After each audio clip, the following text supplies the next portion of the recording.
Les Suisses sont-ils condamnés à rester un peuple de locataires? Le taux de propriétaires a certes progressé ces dernières décennies, mais à moins de 40%, il demeure le plus faible d'Europe.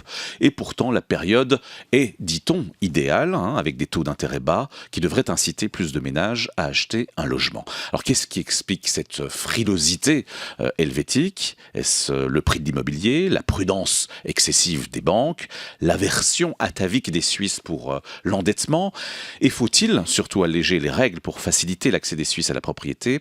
Pour en parler, le plaisir de recevoir ce matin en direct de notre studio de Lausanne, le professeur Philippe Thalmann. Bonjour. Bonjour. Vous dirigez le laboratoire d'économie urbaine et de l'environnement de l'EPFL. Alors, taux de propriétaires de logements à 38% seulement, même si ce taux a augmenté certes depuis les années 70, il reste le plus faible d'Europe, je l'ai dit. Les conditions sont plutôt favorables, vous êtes d'accord avec ça, j'imagine, avec des taux historiquement bas, des prix de l'immobilier qui restent relativement stables. Pourquoi les Suisses n'en profitent pas, à votre avis? Vous savez, ils aimeraient en profiter. Mais si vous voulez rapidement augmenter la proportion de propriétaires, la seule manière, c'est de convertir du logement locatif en logement en propriété. On construit beaucoup, on construit principalement pour accéder à la propriété, mais même si tout ce qu'on construisait était vendu, ça ne permettrait pas de faire augmenter rapidement le taux de propriétaires, puisque ça représente 1% du stock. Oui. Donc si on veut vraiment une augmentation rapide, comme on a eu en Angleterre par exemple, il faudrait quasiment forcer les propriétaires bailleurs qui n'ont pas du tout envie de vendre leurs appartements à leurs habitants. Ouais. Et ça, c'est hors de question. Ouais. Le fameux taux hypothécaire virtuel de 5% sur lequel se basent les banques suisses pour évaluer si un demandeur de crédit est capable d'assumer les charges de son logement, ce taux ne correspond plus à la réalité. Plus personne n'emprunte aujourd'hui à 5%. Est-ce qu'il ne faudrait pas, selon vous, réduire ce taux? Alors ce taux, il vient de l'expérience. On a eu des taux à 5, voire à plus. Donc le raisonnement, c'est si jamais ça remontait, voilà. Ouais. Maintenant, est-ce que ça pourrait remonter à 5? Très franchement, j'y crois pas. En tout cas, pas en termes de taux réels. Ouais. Il faudrait qu'il y ait une grosse flambée d'inflation pour qu'on revienne à des taux pareils. Mais le taux d'intérêt, c'est un peu le taux de croissance de l'économie. C'est très proche. Ouais. On avait des taux de 5% quand on avait 3-4% de croissance de l'économie. Aujourd'hui, c'est illusoire. Et donc, je pense pas qu'on va revenir à des taux de 5. De ce point de vue-là, je suis d'accord, c'est excessif. Ouais. En même temps, on sait jamais. Et donc, moi, je proposerais plutôt, si je peux faire une proposition, ça serait de calculer avec un taux d'intérêt plus réaliste, peut-être 3%, peut-être même les 2% actuels, parce qu'on peut s'endetter à 10 ans à 2% aujourd'hui, donc on est déjà pas mal protégé, mais en contrepartie, par rapport au risque de hausse, attendre ou exiger des emprunteurs qu'ils amortissent plus vite, qu'ils remboursent plus vite la dette. Et avec ça, ils se réduisent la charge d'intérêt parce qu'ils ont moins de dettes et ils s'exposent moins à une hausse de taux d'intérêt. Voyez ? Donc finalement, au lieu de compter 5% plus 1% de charge comme on fait aujourd'hui, on calculerait peut-être 2% d'intérêt, 2% d'amortissement, 1% de charge, on serait à 5%. Ça ne veut pas dire que beaucoup plus de gens peuvent accéder à la propriété. On reste prudent. La propriété, c'est pas pour tout le monde. Mais au moins, on est un peu plus réaliste. Et puis, on rembourse ses dettes. Ouais, sauf que plus on rembourse les dettes, plus on paye d'impôts. Alors, c'est ça le problème. Il y a la fiscalité qui n'est pas très... C'est un faux calcul. C'est vrai que si vous payez 2% d'intérêt et que vous avez 25% d'impôts, l'intérêt, il vous coûte vraiment 1,5%. En même temps, vous avez de l'argent si vous pouvez amortir. Cet argent, il vous rapporte combien? Probablement rien du tout. Donc, vous avez quand même intérêt à rembourser la dette. C'est dans votre intérêt, à moins que vous ayez de l'argent qui soit mieux placé, sans risque, qui rapporte au moins 2%, 1,5% après impôt. Ça, c'est rare. Alors, certains disent que les banques verraient d'un bon œil, notamment la Raiffeisen, pour ne pas la nommer, de réduire justement ce taux virtuel de 5 à 3%. Mais certains disent que c'est en fait parce que les banques sont obligées de faire plus de volume, compte tenu des taux hypothécaires qui sont relativement bas. Donc, elles doivent trouver des solutions pour attirer de nouveaux clients. Voilà, c'est aussi votre analyse. Absolument, et c'est aussi pour ça que les banques ne vont pas appuyer ma proposition. Elles ne veulent pas que vous amortissiez, que vous remboursiez votre dette. C'est elles qui disent que vous payez plus d'impôts. Raisonnement qui est faux, mais qui est dans leur sens. C'est vrai, les banques sont désespérées de placer votre argent que vous avez, qui dort sur un compte d'épargne à 0% d'intérêt. Elles sont désespérées de le placer et donc elles vont tout faire pour augmenter le volume du crédit, bien sûr. Alors tout le monde n'est pas d'accord avec cette idée de réduire ce taux virtuel, puisque certains disent, comme vous l'avez rappelé, qu'on ne sait jamais comment vont évoluer les taux d'intérêt. D'autant plus qu'on s'endette, quand on s'endette pour un achat immobilier, c'est pour souvent, quelques décennies. Est-ce que finalement, c'est pas prudent de fixer un taux virtuellement haut? Alors justement, ce qui est prudent, c'est que ne puissent accéder à la propriété que des personnes qui ont vraiment des assises financières suffisantes, donc assez d'économies et un bon revenu.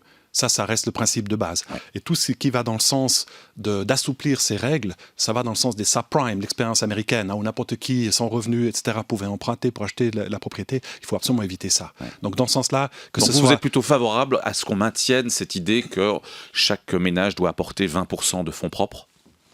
Oui, tout à fait. Ouais. Je suis absolument favorable à ce principe. Et ce n'est pas 20% de fonds propres du prix d'achat, c'est l'emprunt. Le crédit ne doit pas dépasser 80% d'une estimation raisonnable du prix du logement, qui peut être en dessous du prix que vous payez. Plus la règle du tiers, évidemment, de votre revenu, ça ne doit pas dépasser exactement le tiers de votre revenu. Donc contre, ça, on ne touche pas, selon vous. On ne touche pas, mais par contre, ce qu'il faudrait changer, c'est quand même, si vous voulez, ce qui me dérange beaucoup, c'est qu'on soit obligé d'aller dans la propriété pour bénéficier des taux d'intérêt très favorables. Les locataires n'ont pas profité de la baisse des taux d'intérêt. Ouais. Et c'est ça qui, je trouve, pas correct. Ouais. Beaucoup de gens essaient d'accéder à la propriété. Quand on accède à la propriété parce qu'on veut aménager son environnement, parce qu'on veut vivre dans certains cadres. Et puis parce qu'on trouve ridicule de payer de l'argent pour rien. Ça, c'est légitime.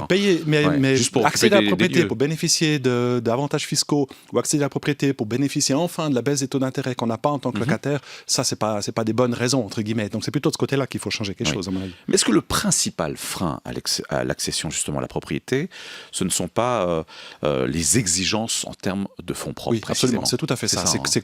Simplement, c'est très très cher. Les appartements, les maisons sont très très chers.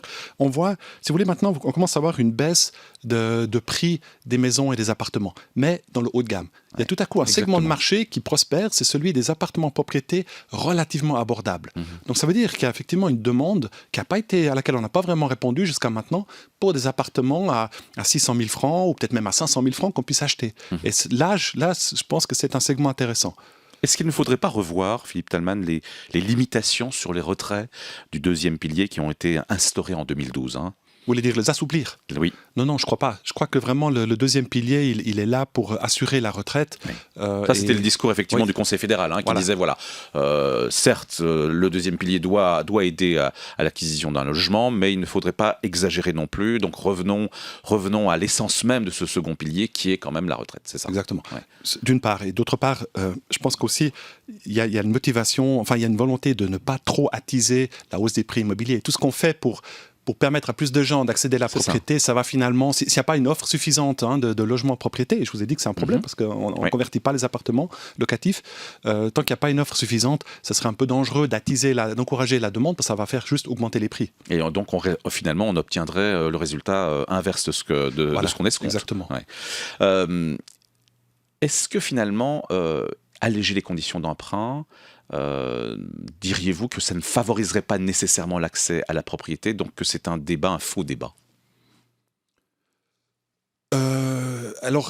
Si, parce que encore une fois, un problème typique, ce sont les relativement jeunes ménages qui n'ont pas pu accumuler une épargne suffisante, qui ont un potentiel d'augmentation du revenu relativement assuré, mais qui n'est pas encore là, et qui aimeraient déjà devenir propriétaires.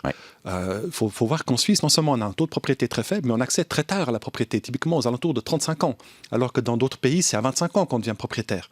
Et ça, c'est pas parce que c'est inconcevable qu'à 25 ans, on puisse acheter la grande villa sur un grand terrain, etc. Ça, c'est pas raisonnable. Mais on devrait pouvoir acheter un logement propriété relativement modeste, qui serait ce que les Anglais appellent le starter home. C'est votre point de départ. Vous avez le pied sur le marché immobilier, vous êtes déjà propriétaire de quelque chose, vous arrêtez de payer un loyer, vous économisez pour constituer des fonds propres. Et puis ensuite, quand vous avez 35 ans, vous revendez cet appartement et vous pouvez acheter quelque chose de mieux. Alors, vous êtes très favorable, vous l'avez dit, Philippe Thalmann, à ce que les conditions de solvabilité soient toujours les mêmes, restent les mêmes. Restent prudentes, parce que vous avez cité le cas des subprimes. Mais est-ce qu'on peut vraiment imaginer qu'en Suisse, on puisse atteindre ce degré de catastrophe, si j'ose dire? Disons que tant qu'on se souvient de ce qui s'est passé dans les années 80, je ne pense pas. La plupart des banquiers se souviennent encore de cet épisode de bulle qu'on a eu à la fin des années 80, où c'était très facile d'accéder au crédit, où les banques prêtaient plus de 100% du prix d'achat, qui lui-même était déjà excessif. Je pense que tant qu'on se souvient de ça, on est un peu vacciné, pour ainsi dire. Maintenant, ça va s'oublier. Et puis je pense que la pression va venir de relâcher, de permettre à plus de monde, etc. La pression, elle est visible.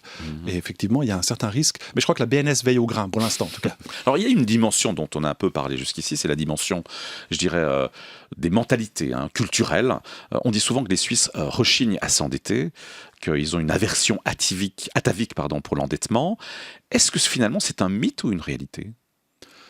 Non, je pense qu'il y a une part de réalité là-dedans. Hein. Il y a plusieurs choses qui font qu'on ne devienne pas propriétaire. Je ne pense pas que la réticence à s'endetter soit le facteur principal. Je pense que le facteur principal, c'est qu'on peut encore être locataire à des bonnes conditions. Hein, si vous voulez vraiment pousser très fortement l'accès à la propriété, il faut deux choses. Il faut d'une part que ça soit très attrayant d'être propriétaire, et ça, on n'est pas les plus attractifs. Les conditions fiscales ne sont pas aussi favorables que dans d'autres pays pour un propriétaire. Donc il faut qu'il y ait l'attrait, si vous voulez, mais il faut aussi qu'il y ait la répulsion du marché locatif. Hein, les Italiens sont devenus massivement propriétaires lorsqu'on a durci la protection des locataires au point où les propriétaires n'entretenaient plus les appartements. Donc si vous avez le choix entre un appartement délabré et devenir propriétaire, c'est vite vu. En Suisse, on n'a pas ça non plus. Les locataires sont majoritairement assez bien traités, même s'ils payent des loyers trop élevés par rapport au coût, hein, mais globalement, ils sont assez contents de leurs conditions. Et donc, on n'a pas cette pression à échapper au modèle locatif. Et ça, je pense que... Après, j'aimerais encore juste dire une chose, c'est que si vous regardez quels sont les pays qui ont les taux de propriétaires les plus bas, il y a la Suisse, évidemment, mais il y a l'Allemagne, il y a la Suède, il y a les Pays-Bas, il y a l'Autriche. Quels sont les pays qui, actuellement, se portent le mieux d'un point de vue économique ? Donc vous êtes favorable au statu quo, si je comprends bien. Je considère qu'il n'y a pas d'urgence d'agir. Absolument. Oui, d'autant plus que, évidemment, faciliter l'accès à la propriété aurait, j'imagine, des conséquences aussi en termes d'aménagement du territoire. Est-ce que ça ne favoriserait pas, par exemple, l'étalement urbain, le mitage, hein, comme on dit, du territoire ? Ça a un petit peu changé. C'est vrai que très longtemps, on était locataire d'un appartement et on devenait propriétaire d'une maison. Oui. Et alors là, effectivement, c'est la catastrophe. Ouais. Ça, on n'a plus la place pour ça. C'est fini ce modèle de la maison individuelle ? Ça a beaucoup changé. Ouais. La propriété par étage, qui est autorisée depuis 65 à peu près, je crois, si je me souviens bien, elle a eu de la peine à démarrer. Mais là, en tout cas, depuis les années 2000, c'est un énorme essor. Donc on devient propriétaire d'un appartement. À ce moment-là, il n'y a pas plus de mitage de territoire quand on est propriétaire que quand on est locataire. Donc vous diriez que l'accès à la propriété est encore n'est plus lié en Suisse aujourd'hui au modèle de la villa individuelle ? Non, exactement. Il n'est plus lié à ce modèle-là. Tout à fait. En termes de développement démographique de la population, on part du principe souvent que la population va continuer à croître, qu'elle va être de plus en plus mobile. Est-ce que ce sera vraiment toujours le cas selon vous, Philippe Thalmann ? Alors, elle va continuer à croître, oui. Actuellement, elle croît toujours, mais de moins en moins vite. Hein. Il y a quand même un ralentissement du solde migratoire. On parle de ça, hein. On parle du solde migratoire. C'est pas la croissance naturelle, l'excédent des naissances, c'est pas grand-chose. Hein. C'est vraiment les migrations. Alors, est-ce que ça va continuer ? La prévision démographique, c'est qu'on arrive à peu près à 10 millions vers le milieu du siècle. 10 millions d'habitants, on est à 8. Hein. Donc, il y a de la marge de progression. On va continuer. Le scénario, c'est que qu'on va continuer de croître. Après ces 10 millions, probablement plus tellement. Hein, parce qu'il y a quand même des tendances démographiques lourdes qui font que la fécondité, le nombre d'enfants diminue, il y a le vieillissement de la population, donc voilà. Et on a calculé, plusieurs institutions ont calculé, on arrive à héberger 10 millions d'habitants, même avec les territoires planifiés pour la construction actuelle. Est-ce qu'il ne faudrait pas finalement imaginer à terme un plafonnement justement de la population, puis une décroissance, une mobilité classique remplacée de plus en plus par une mobilité virtuelle et le développement aussi d'une agriculture de proximité quasi urbaine ? Alors tout ça, ça va dans le sens de réduire l'empreinte d'utilisation de ressources dans la Suisse. Alors, bon, on a voté sur toutes ces choses-là. La population a rejeté l'initiative Ecopop qui voulait plafonner la population. Elle a rejeté l'économie verte qui voulait plafonner l'utilisation de ressources. Donc, c'est pas évident. Hein. Alors, d'un côté, on doit le faire parce que la planète est finie et puis on doit aussi contribuer à préserver les ressources, même si on est un pays riche. En même temps, politiquement, il y a encore du chemin à faire. Hein. Mais en tout cas, si vous me demandez mon avis personnel, je ne suis pas favorable à ce qu'on plafonne la population. Certainement pas. Déjà, ce n'est pas nécessaire parce qu'encore une fois, ça va se faire tout seul. Oui. Alors justement, si ça va se faire tout seul, est-ce qu'il y a besoin encore d'augmenter ou d'accroître forcément la densité urbaine, comme on se plaît à le répéter aujourd'hui ? Alors, quand j'ai dit qu'on pouvait accueillir 10 millions d'habitants sur le territoire actuel, c'est en densifiant, évidemment. C'est pas en étalant davantage. Donc, il y a la place d'héberger 10 millions d'habitants sur le territoire désigné pour la construction aujourd'hui, mais ça nécessite la densification, absolument. Oui. Alors, la Suisse reste donc largement, on l'a dit, un peuple de locataires, un peuple visiblement captif, si l'on en croit un indice dont vous êtes l'auteur, Philippe Thalmann. En 40 ans, les loyers auraient augmenté 7 fois plus que leur juste prix. En 40 ans ? Non, alors, ce que j'ai calculé, c'est...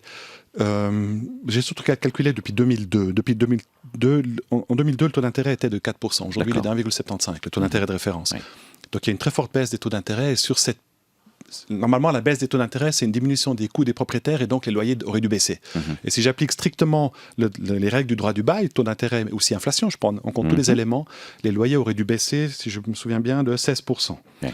Et ils ont augmenté, en réalité, ils auraient dû baisser de 16, ils ont augmenté de 18%, augmenté de 18, alors qu'ils auraient dû baisser de 16. Comment vous l'expliquez, ça ? Et j'aimerais juste encore ajouter une chose, ça c'est le droit du bail.